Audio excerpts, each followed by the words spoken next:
How to send large videos on Messenger. Let's jump right into the steps. You cannot send very large videos on Messenger, but you can do it after you follow the steps completely.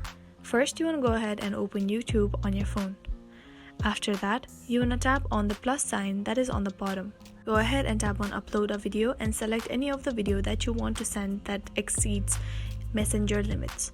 Now here you need to put visibility to private. And after that, you need to go back and tap on next, that is on the top right corner. And yes, it is made for kids. You want to tap on it and then you need to upload it on YouTube. It may take very short to very long time according to the size of the video. After it is uploaded, it will look something like this. Then you want to tap on three dots on the right hand side corner, then tap on share video. Now copy the link and go to Messenger and paste the link on the typing area and then send it. Only people with this link will be able to view the message video. So that is how you can send large videos on Messenger. I really hope this video helped you out. Thank you so much for watching till the very end.